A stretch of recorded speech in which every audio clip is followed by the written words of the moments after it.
আমেজটুকু শেষ পাতে উপভোগ করতে আসতেই হবে মধ্য কলকাতা ক্লাব সমন্বয় সমিতি আয়োজিত খাদ্য মেলা চিটেপুটেতে আগামী 10 থেকে 13 ফেব্রুয়ারি সন্তোষ মিত্র স্কোয়ার লেবুতলা পার্কে প্রতিদিন বেলা 12টা থেকে রাত 10টা পর্যন্ত।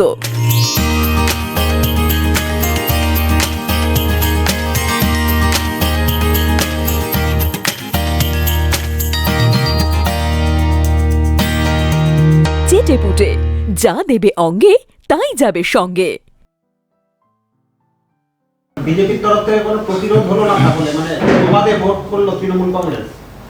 দেখুন, আপনার বাড়িতে গিয়ে যদি আপনার মাথা ফেটে যায় কেউ চুরি করতে গিয়ে, তাহলে তো প্রতিরোধ হয়েছেই বলা যায়।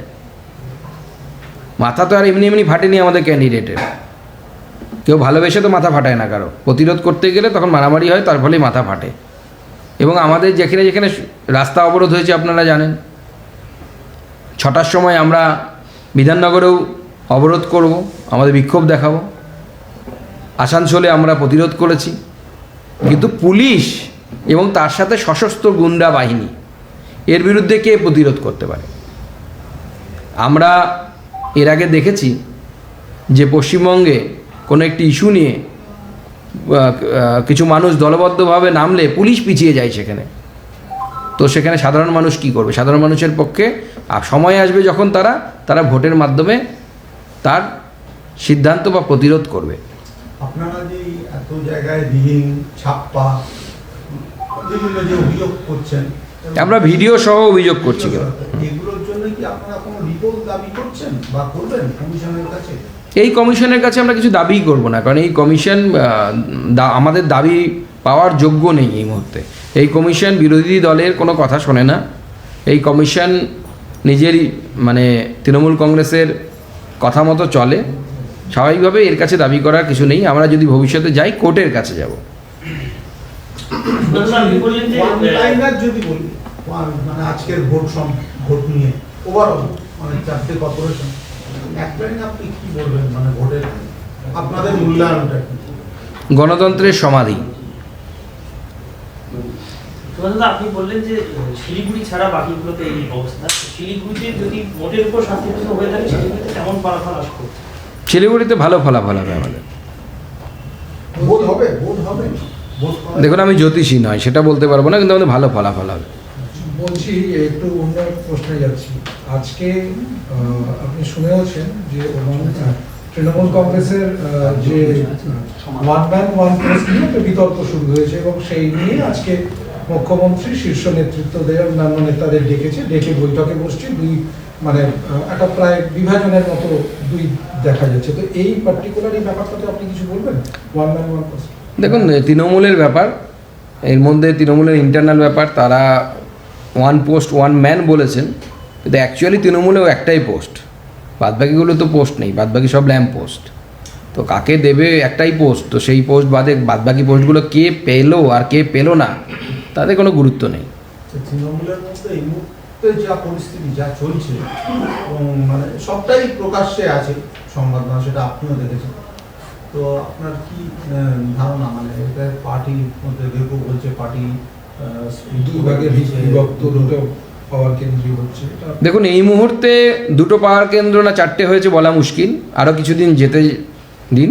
কিন্তু এই পার্টি অন্তর্কলহে শেষ হয়ে যাবে এটুকু বোঝা যাচ্ছে। এই মুহূর্তে এটা অ্যাকচুয়াল থিং না ক্যামোফ্ল্যাজ, হিংসাকে পেছনের দিকে ফেলে দেওয়ার জন্য এই যে হিংসা হলো। কারণ তার নেতারা বড় বড় কথা বলেছিলেন, বিভিন্ন নেতারা বলেছিলেন তৃণমূল কংগ্রেসের শান্তিপূর্ণ ভোট করতে হবে। কেউ কেউ ফেসবুকে এরকম করছেন যে না, এরকম হওয়া উচিত নয়, এর ফলে লোকসভা ভোটে প্রভাব পড়বে। এর আগেও প্রভাব পড়েছে।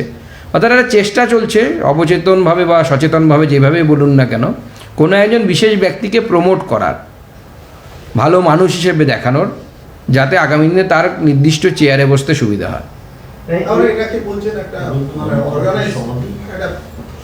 প্রোপাগান্ডা। এই জায়গায় যে ওয়ান ম্যান ওয়ান পোস্ট, অভিষেকের ভাই বোন আত্মীয় স্বজন তারা টুইট করছে তার ওয়ান ম্যান ওয়ান পোস্টের পক্ষে।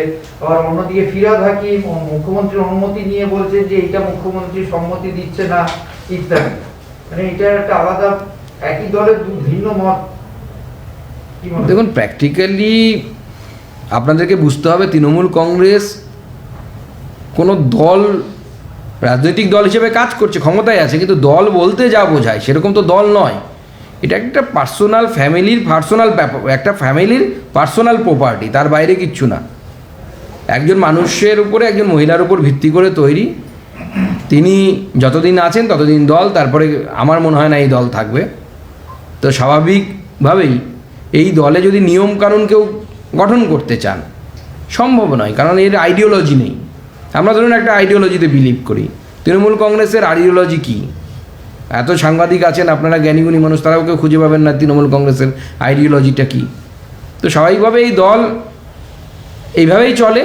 একজন ব্যক্তি তার মাথায় থাকে, তিনি তার যেরকম নির্দেশ দেন সেইভাবেই সেই দল চলার কথা। তিনি যাকে মনে করবেন সেক্রেটারি মনে করবেন।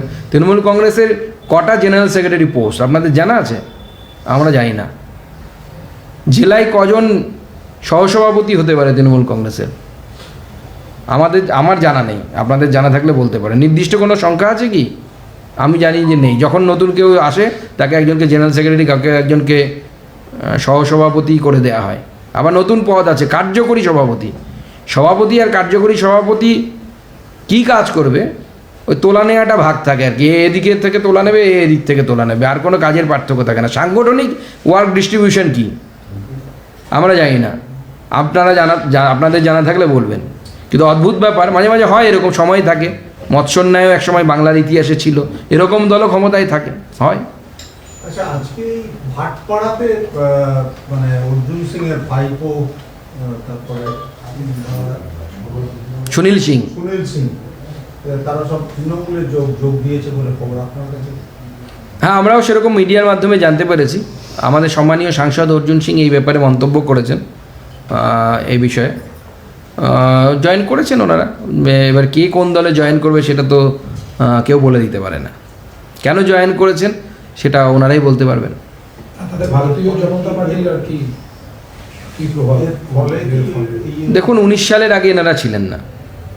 আমার মনে হয় 19 সালে ভারতীয় জনতা পার্টির 18টি লোকসভা সিট এখনও পর্যন্ত আমাদের অ্যাচিভ করা সবথেকে বড় সাকসেস। তার থেকে বড় সাকসেস আমরা এখনও পর্যন্ত পাইনি। তো ভারতীয় জনতা পার্টি যদি এদেরকে ছাড়া সবথেকে বেশি হাইস্ট মার্কস পেতে পারে এখনও পর্যন্ত পাওয়া প্রাপ্ত নাম্বার, তো স্বাভাবিকভাবে আশা করি ক্ষতি হবে না। আপনার কি মনে হয় যে ব্যারাকপুর ভাটপাড়া অর্জুন সিং এর যে জায়গা, সেই জায়গায় মানে বিজেপির যে এটা আর কি মানে বিজেপির প্রভাব, সেটা অর্জুন সিং এর না থাকলে বা অর্জুন সিং এর সম্ভব হতো? দেখুন, বিজেপি কোনো ব্যক্তির উপর নির্ভর করে না। বিজেপিতে অর্জুন সিং আমাদের সাংসদ, আমাদের সম্মানীয় ব্যক্তি, কিন্তু অর্জুন সিংয়ের থেকে বড় সিং কল্যাণ সিং একসময় বিজেপিতে ছিলেন। তারপরে তিনি বিজেপি থেকে চলে গেছিলেন। তো তারও যখন প্রভাব পড়েনি বিজেপিতে, পরবর্তী সময় তিনি বিজেপিতে ফিরে এসেছিলেন। কিছুদিন আগে স্বর্গত হয়েছেন, পদ্ম পুরস্কার প্রাপ্ত হয়েছেন। তিনি আমাদের শ্রদ্ধেয় নেতা। কিন্তু বিজেপি যেহেতু সাংগঠনিক দল, সেক্ষেত্রে অর্জুন সিং হোক, সুকান্ত মজুমদার হোক বা এনিওয়ান এলস, তার চলে যাওয়া থাকা বা সুনীল সিংয়ের চলে যাওয়া থাকা খুব একটা প্রভাব পড়ে না। অবভিয়াসলি অর্জুনদা আমাদের রাজ্যের ভাইস প্রেসিডেন্ট এবং আমাদের সাংসদ এবং শক্তিশালী নেতা, জোরদার নেতা। এবং অর্জুনদা নিজে মুখে বলেছেন, অর্জুন সিং মাননীয় সাংসদ, যে এনাদের চলে যাওয়া আমাকে রাজনীতিকভাবে আরও শক্ত করে দিল, আরও বেশি লড়াইয়ের জন্য উদ্বুদ্ধ করবে। তো অর্জুনদা আমাদের ব্যারাকপুর ওই অঞ্চলে আমাদের নেতৃত্ব দিচ্ছেন। ওনার সাথে আমাদের জেলার নেতারাও আছেন, তারাও নেতৃত্ব দিচ্ছেন। সকলে মিলে আগামী দিনে সেই লোকসভা আমরা জিতবো এবং পঞ্চায়েত নির্বাচনে আমরা ভালো করবো। সুকান্ত দা, আজকে সল্টলেকে বিশিষ্ট রবীন্দ্রসঙ্গীত শিল্পী দ্বিজেন মুখোপাধ্যায় বহুদিন আগে মারা গেছে, তার ভোটটাও পড়ে গেছে এইচএ ব্লকে বলবেন? দেখুন, তৃণমূল কংগ্রেস দলে যারা রাজনীতি করেন তারা তার পাড়ার দ্বিজেন কাকা আর দ্বিজেন মুখোপাধ্যায়ের মধ্যে পার্থক্য বোঝেন না। তাদের বোঝার মতো আইকিউ নেই বা সংস্কৃতিও নেই। যদিও বাঙালির সংস্কৃতির ধারক ও বাহক এই মুহূর্তে তৃণমূল ক্লেম করে, কিন্তু তাদের বোঝার মতো ক্ষমতা নেই। তো স্বাভাবিকভাবে তাদের ভোটটা পড়ে যাবে। ভাগ্যিস ভালো রবীন্দ্রনাথের নাম নেই, তাহলে রবীন্দ্রনাথ ঠাকুরের হয়তো ভোটটা পড়ে যেত। বলছি, দক্ষিণ 24 পরগনায় তৃণমূলের প্রার্থী পদ নিয়ে বিভ্রাট বিভ্রান্তি, মিটিং করেও কাটলো, 3টে আসন নিয়ে এখন জট, মানে ফার্স্ট লিস্ট সেকেন্ড লিস্টে যারা ছিল সবাই অ্যাপ্লাই করে দিয়েছে, কি বলবেন? দেখুন, তৃণমূল কংগ্রেসে এখন একটা টর্মোয়েল চলছে, আমি আগেও বলেছি, আগামী দিনেও এই অন্তর্দ্বন্দ্ব আরও বাড়বে। আজকে তাকে প্রশমন করার একটা চেষ্টা হচ্ছে বলে শুনেছি, এখনও বুঝতে পারছি না পুরোটা, আরও কিছুক্ষণ পর পুরোটা আমরা বুঝতে পারবো। কিন্তু বাস্তবিক ঘটনা হচ্ছে, তৃণমূল কংগ্রেসের জনপ্রতিনিধি হওয়া মানে, বিশেষ করে লোকাল বডিজের জনপ্রতিনিধি হওয়া, এর জন্য এত লড়াইয়ের কারণ কি তা আপনারা যদি তৃণমূল কাউন্সিলরদের বা চেয়ারম্যানের কোনো মিউনিসিপ্যালিটির বা পঞ্চায়েতের কোনো প্রধান বা পঞ্চায়েতের কোনো মেম্বারের 5 বছর আগের সম্পত্তি, তার বাড়ির ছবি এবং বর্তমান বাড়ির ছবি, এই দুটোকে কম্পেয়ার করে, এমনকি শেখ সুফিয়ানের বাড়িও আশা করি আপনারা দেখেছেন, মিডিয়ার থ্রুতে আমি দেখেছি, আমি সামনাসামনি দেখার সৌভাগ্য হয়নি, খুব তাড়াতাড়ি হবে আশা করছি। তো এটাই প্রমাণ করে যে তৃণমূল কংগ্রেসের জনপ্রতিনিধি হওয়ার জন্য এই ক্রেজ, কেন এত ক্রেজ যে তৃণমূল কংগ্রেসের হয়ে প্রার্থী হতে হবে, সেই জন্য এই লড়াই চলছে। স্বাভাবিক, পয়সা যেখানে থাকবে অর্থই অনর্থের মূল। সুকান্তদা, আপনি বলছেন গণতন্ত্রের সমাধি আজকে পুরো ভোট নিয়ে। তৃণমূল কংগ্রেস সাংবাদিক বৈঠক করে তারা বলছে যে অসহায় অতৃপ্ত আত্মাদের আত্মনাদ, নিশ্চিত পরাজয়কে জাস্টিফাই করতে এসব বলছে বিজেপি। বিজেপির এজেন্ট কোথায়? বাইরে কান্নাকাটি করে লাভ কি? দেখুন, আমি শুধু এইটুকুই বলবো এই প্রসঙ্গে, ধৃতরাষ্ট্র মহাভারতে পড়েছেন সবাই, আমরা দেখেওছি হয়তো, দুর্যোধনের অন্যায়গুলো দেখতে পেতেন না, তার ফল কি হয়েছিল মহাভারতে আপনারাও জানেন, আমরাও জানি। তৃণমূল কংগ্রেসেরও তাই ফল হবে, শুধু সময়ের অপেক্ষা। আপনারা সেন্ট্রাল ফোর্সের দাবি বারবার তুলেছেন, এবং এই ভোটে বিশেষ করে বিধাননগরের জন্য সেন্ট্রাল ফোর্স ছাড়া কোনো মতেই শান্তিপূর্ণ কোথাও ভোট যা হলো তাতে বিক্ষিপ্তভাবে কিছু ঘটনা ঘটেছে, এটা নিয়ে সব জায়গাতেই সেই ছবি উঠে এসছে। কিন্তু আপনার কি মনে হচ্ছে যে সেন্ট্রাল ফোর্স ছাড়া সত্যিই কি এই যে দাবি সেটা কি ঠিক ছিল? দেখুন, সেন্ট্রাল ফোর্স আমরা কেন দাবি করি সেই বিষয়টি আপনাদের সামনে আজকে আমি আবার ক্লিয়ার করতে চাই। নাম্বার 1, আমি প্রথমে তো আমরা বাঙালিরা ক্লেম করি আমরা সংস্কৃতিবান, আমরা রুচিশীল, আমরা ভদ্র জাতি, কিন্তু যখনই, এবং এখনও পর্যন্ত আমরা ভাটনাগর অ্যাওয়ার্ডে সত্যি বাঙালিরা এগিয়ে আছে, গোটা ভারতবর্ষ যেখানে শান্তিপূর্ণ ভোট, উত্তরপ্রদেশে ভোট হয়েছে তো গতকাল ছিল মনে হয়, গত পরশু ছিল ফার্স্ট ফেজ, শুনেছেন কোথাও বোম পড়েছে, কাউকে থাপ্পড় মারা হয়েছে, কারো মাথা ফেটেছে। আমরা মুখে চিৎকার করে বলছি আমরা সংস্কৃতিবান জাতি, আমরা সাহিত্য বুঝি, আমরা সিনেমা করি ভালো, ভোট করতে পারি না, কিসের সংস্কৃতিবান আমরা? পিসফুল ভোট করাতে পারি না আমরা একটা জাতি হিসেবে, এই কলঙ্কটা রাখবো কোথায়? এই জন্য সেন্ট্রাল ফোর্স দরকার। বিজেপি হারলো জিতলো সেন্ট্রাল ফোর্সের উপস্থিতিতে, সেটার জন্য সেন্ট্রাল ফোর্স দরকার নেই, কিন্তু একটি জাতি হিসেবে গোটা দেশের সামনে মাথা নত হয় যে আমরা এত সংস্কৃতিবান যে আমরা শান্তিপূর্ণ ভোট করাতে পারি না, এতটাই সংস্কৃতিবান আমরা। এই লজ্জা ঢাকার জন্য সিআইএসএফ দরকার।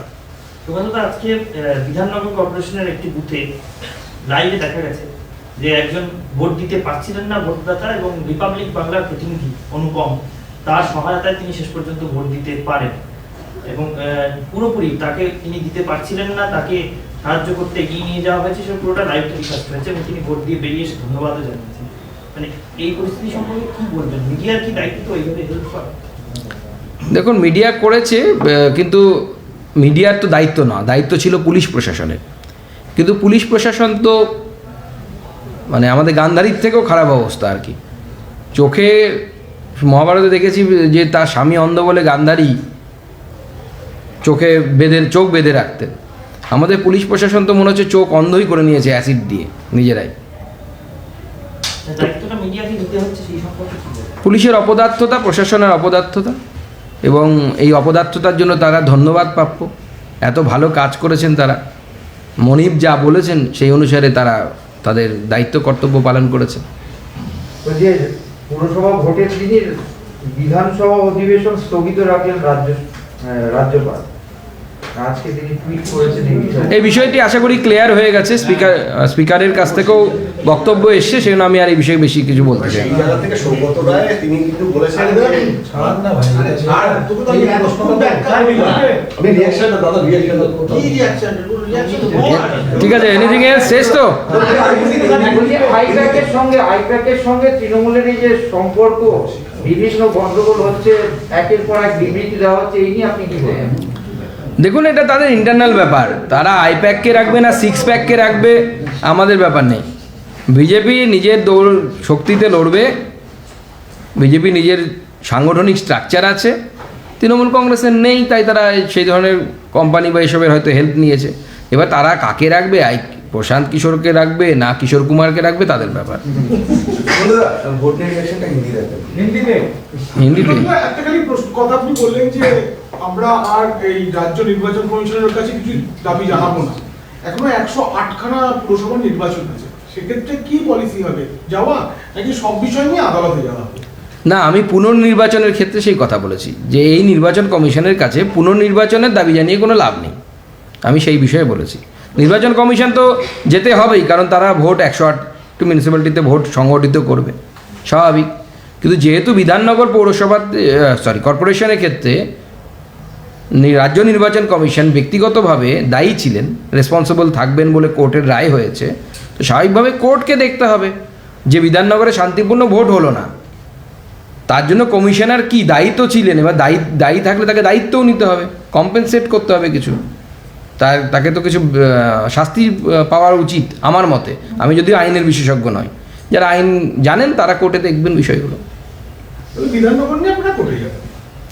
আমরা আগামী দিনে কী সিদ্ধান্ত নেব আপনাকে জানিয়ে দেব। শুনুন হিন্দি দিব প্রশ্ন করুন না, ভালো হয় তাহলে, কেউ একজন প্রশ্ন করুন। দলের রিয়াকশনটা কি? अच्छा, आज कॉरपोरेशन इलेक्शन के नाम पर पश्चिम बंगाल में जो संगठित हुआ वो इलेक्शन को छोड़ के बाकी कुछ हम कह सकते हैं, लेकिन उसको इलेक्शन हम बुला नहीं सकते।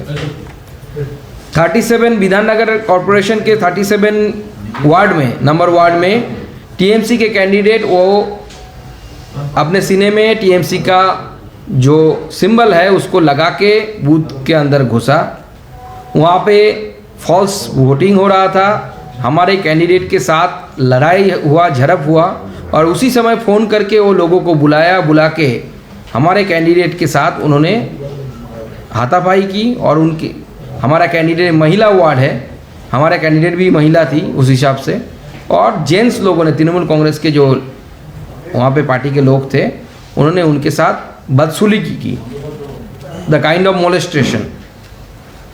31 नंबर वार्ड विधाननगर के, उसमें देवाशीष जाना हमारे कैंडिडेट थे, उन्होंने खुद जो बूथ है, बूथ का बाथरूम से वोटर को निकाला, जो वोटर फेक वोटर था।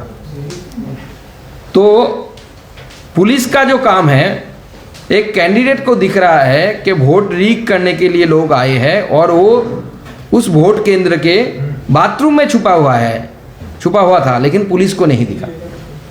तो ये प्रूव करता है पश्चिम बंगाल पुलिस की एफिशिएंसी कितना है। उसके साथ साथ 32 number ward, 10 number ward, 11 number ward Bidhannagar corporation के, इसमें बूथ कैप्चर हुआ, बूथ रिगिंग हुआ। हमारे आसनसोल में 42 नंबर वार्ड के जो कैंडिडेट हैं और उनके बेटे दोनों का एब्डक्शन किया गया, अपहरण किया गया गन पॉइंट पे।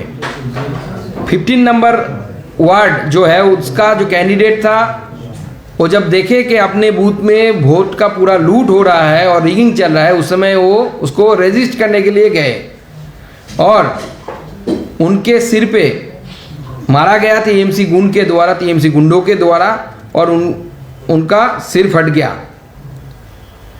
और इसी वार्ड में प्रिजाइडिंग ऑफिसर के चेयर में टीएमसी का नेता बैठा हुआ था। इसका we have footage of this incident, मतलब हमारे पास एविडेंस है।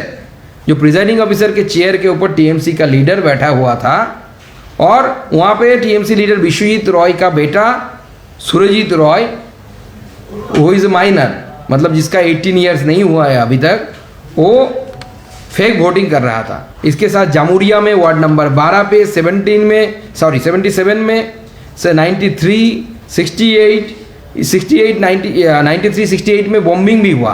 वोट तो रिगिंग हुआ, उसके साथ साथ बॉम्बिंग भी हुआ। उसके साथ हमारे जो एमएलए थे, जो अग्निमित्रा पॉल को उनके मूवमेंट को रेस्ट्रिक्ट किया गया, इस रीज़न को दिखाकर कि उनके साथ सिक्योरिटी है। दूसरी तरफ हमारे सिलीगुड़ी के विधायक और कैंडिडेट प्रत्याशी 24 नंबर वार्ड के शंकर घोष जब अपने वार्ड के बूथ में खड़े हुए थे, उसी समय उन्हें पुलिस बोल रही है कि हम आपके सिक्योरिटी को एश्योर नहीं कर सकते, मतलब अपना जान आपके हाथों में ही है, मतलब आपको ही संभालना है, हम कुछ रिस्क नहीं ले सकते। मतलब साइमल्टेनियसली पुलिस दो तरह के स्टैंड ले रही है। एक तरफ हमारे एमएलए लोगों को बाधा दे रही है कि उसको जाना नहीं है सिक्योरिटी लेकर, और दूसरी तरफ हमारा एमएलए या कैंडिडेट जो भी हो, जो वोट केंद्र में बैठा हुआ है या खड़ा है, उसको बोल रहे हैं कि आपका सिक्योरिटी हमारा जिम्मा नहीं है। तो ये लॉ एंड ऑर्डर सिचुएशन है, और पश्चिम बंगाल के सरकार और हमारे जो इलेक्शन कमीशन है, स्टेट इलेक्शन कमीशन है, इन दोनों को गणतंत्र को, डेमोक्रेसी की अंत्येष्टि क्रिया सही तरह से करने के लिए उन सबको बधाई है हमारे तरफ।